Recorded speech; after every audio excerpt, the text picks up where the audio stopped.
Facts don't care about your feelings. Facts don't care about your feelings. These are facts. The U.S. Justice Department demands a legal interview with Prince Andrew regarding his relationship to Jeffrey Epstein.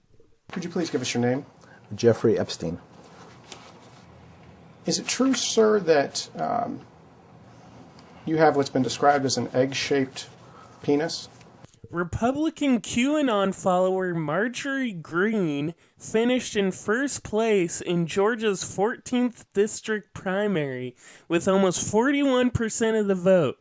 If she wins the runoff, she very likely will win the election in the primarily Republican district. You think that shit's real? Voted Monday to keep it legal. Who would do that? Who would do that? Now, I've thought about this and I've wondered, what does it mean for a QAnon person to become elected to Congress?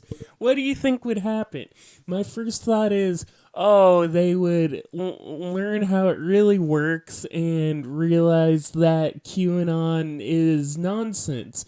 But in reality, I don't think that will actually happen whatsoever. I think she'll get a small insight into how the government works, because in reality, Congress is only dealing with a small portion of the way that the state functions. She'll get in, see a little crumb of details, and that will only fuel the QAnon fantasy further. At this point, at least as long as Donald Trump is president, QAnon is not going away, and it will last longer than Trump is president. It might just take on new forms. This is not something that's going away, even though for a long time most people thought it was. So keep an eye out on the QAnoners of your life. This could get bleak, folks. And what the hell is on Joey said? The European Union is set to file antitrust charges against Amazon over its use of third-party seller data. The charges will reportedly accuse Amazon of using data gathered from sellers on its marketplace to compete against them. In other words, what Amazon does, and I read a similar story, I don't have it in front of me, about this being raised in the U.S. court system as well. But I do know that the EU tends to have different laws than the U.S., especially when it comes to media and entertainment and stuff like that. So I'd imagine that the EU would have way more robust antitrust laws than the US, considering they don't have the complete problem of massive concentrated capital like the US does. I take that back. Of course, Europe has massive concentrations of capital, but the U.S. is just on a whole other plane with that. So hopefully Jeff Bozo can get his come-ups in the European Union court system. Jeff Bozo. Argentina's former president, the neoliberal friend of the United States, President Macri, has been accused of spying on 400 journalists by Argentina's Federal Intelligence Agency. He's a licensed federal booby inspector. One thing to keep in mind about Macri is, so Argentinian politics have traditionally been dominated by Peronists. Peronists. I'm not good at Spanish, but Peronist, Peronists. And their beliefs range kind of drastically.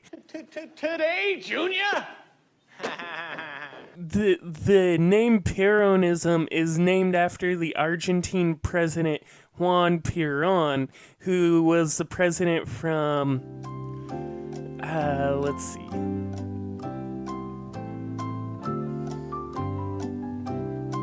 He became the elected president in 1946.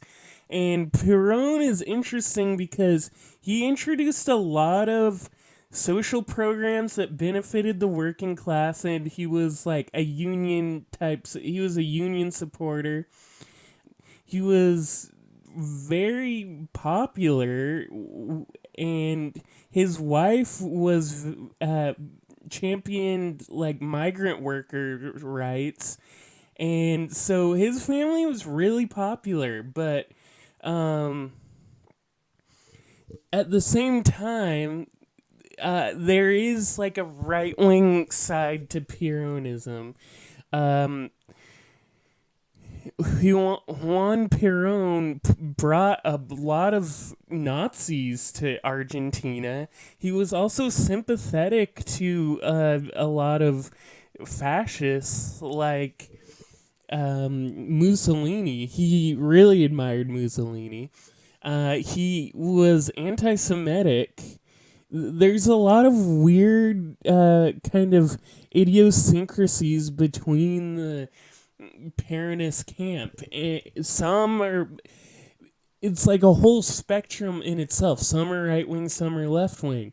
And the overarching thing, though, is that even the right wing Peronists, right wing Argentinian Peronists, are, and again, sorry if I'm saying that wrong, they tend to be a lot more populist, even though populist, I usually rail against the word populist because it really doesn't mean that much. Like, what's it even saying? Like, right-wing populists are usually, in the U.S., are usually just neocons who are more concerned about culture wars than, like, bombing Iraq. I don't know. Like, you're a culture war warrior. But in Argentina, even the right-wing Peronists tend to be pro-working class, or at least pro-common people. And there's also left-wing Peronists, like, for example, the Kirchners, and one of the Kirchners, Christina Kirchner, I think her name is.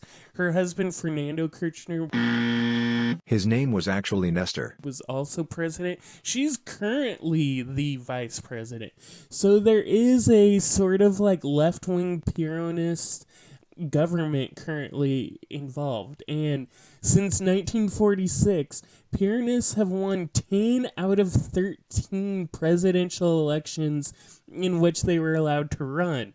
So that just gives you a really basic idea about politics in Argentina. So this former guy, President Macri, he was not a Peronist. He was not like right-wing. He was not anti-Semitic, but he also wasn't pro-working class people at all. He was, I guess you would call him a centrist, but and he was really backed up, supported, and given legitimacy by the U.S. government. Obama loved this dude. And I just think it's really telling now that the Obamas of the world, the Democrats, will tell you, oh, the centrist neoliberals, they're the ones who are the least corrupt. We're the ones who care about you. We won't give you what we want, but at least we care. Don't you get that? And then, of course, this guy, President Macri, has now been accused of spying on 400 journalists because the neoliberal political apparatus needs a strong ideological apparatus to stay functional.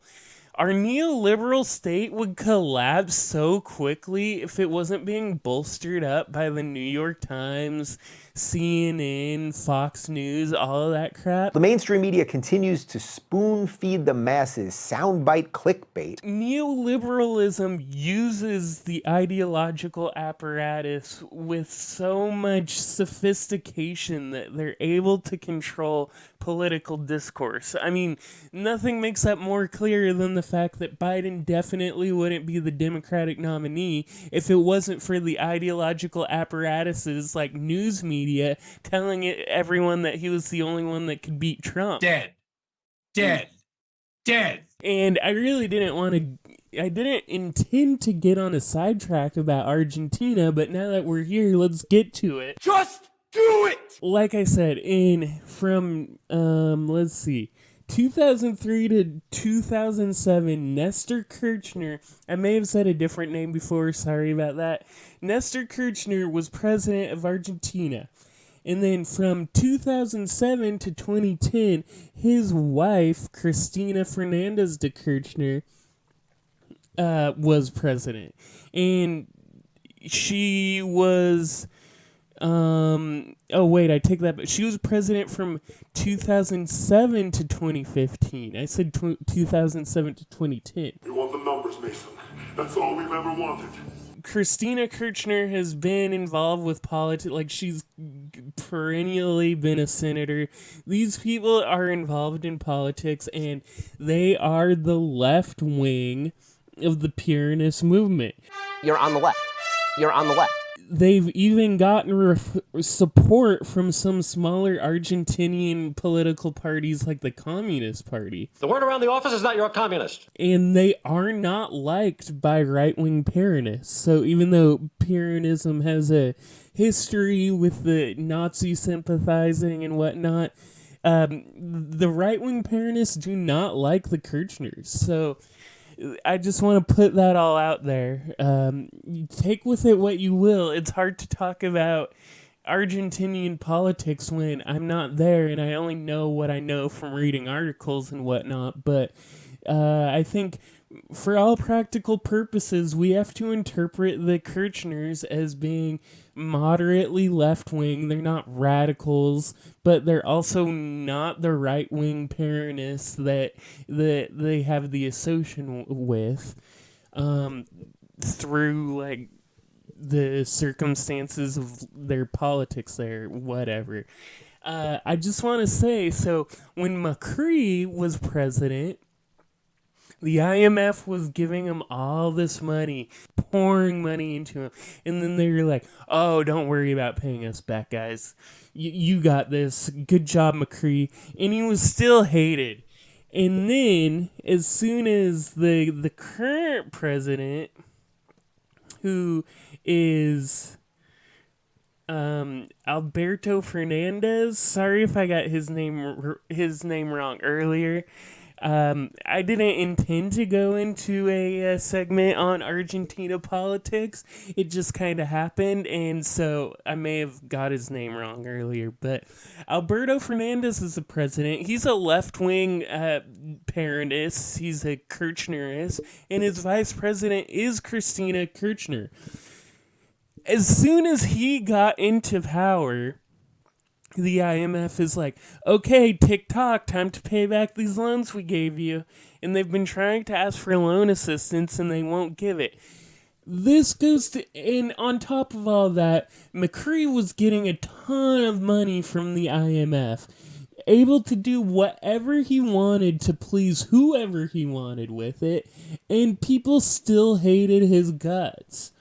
He was very unliked, and Fernandez so far seems to be pretty well liked, although it's hard to trust polling, and it's even harder to trust polling in other countries just because who knows what's an accurate poll or not. But that's all I have to say about now. This Mauricio Macri, he was a scumbag, spied on journalists, and a lot of Argentinians did not like him, but the U.S. through the IMF gave him a ton of money to do with what he wanted, and people still didn't like him. And now they're taking out the debt on the Kirchnerist President Alberto Fernandez. So what can you do about that, folks?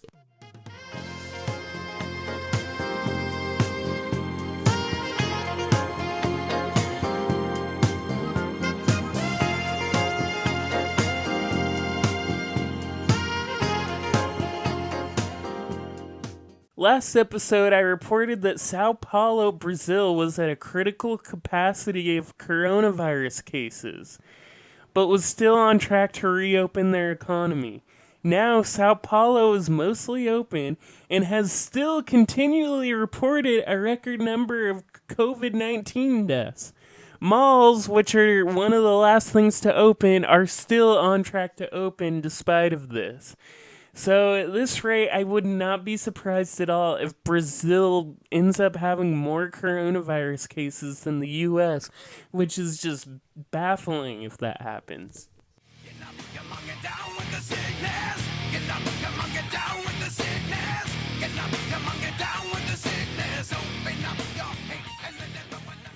Lebanese riot police fired tear gas at protesters in central Beirut after an anti-government protest quickly morphed into rioting and stone-throwing confrontations between opposing factions. It's a standoff, and it's about to get very scary. A shirtless maniac armed with rocks is taunting motorists. He stands in the middle of the street, daring them to pass. When they do, pure terror ensues. The article I read didn't have much to say about the factions, but Lebanese politics is interesting. You know, there's like 800 different factions. There's like Hezbollah is obviously the big ones, but that's like barely a fraction of the population. It's really whereas the US functions like two parties that subsume every possible political ideology and says you either have to be a part of these two parties or you're out of the system. In Lebanon, there's about 9 million factions that all form these loose coalitions with each other. I liked you so much. I gave you all of my trust. I would like to know what these opposing factions who are throwing stones at each other, I'm curious what they are, but I couldn't find much about it. The blind monks in the catacombs guard the stone. An Iranian national has been sentenced to death in Iran after being convicted of providing information to the CIA and Mossad, including information on the location of assassinated top commander General Qasem Soleimani. Whoa! Whoa! Whoa! Whoa! Whoa! But Iranian officials later clarified that the alleged spy's conviction is not linked to the killing of Soleimani by U.S. forces.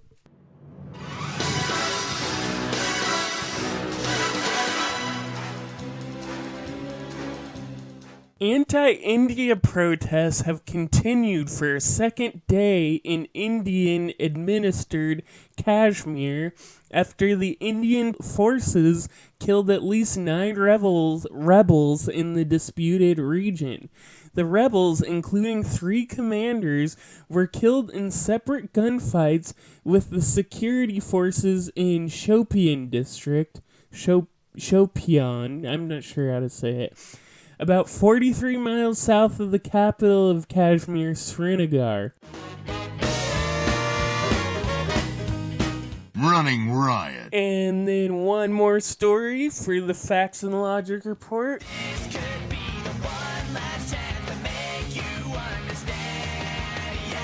South Korea's government said that it'll press charges against 2 activist groups that have been floating anti-Pyongyang leaflets and bottles filled with rice to North Korea. Any action against the group is likely to trigger a debate over freedom of expression in South Korea. The announcement by Seoul's Unification Ministry came a day after North Korea said it was cutting off all communication channels with South Korea over its inability to prevent North Korean defectors from flying the leaflets across the border.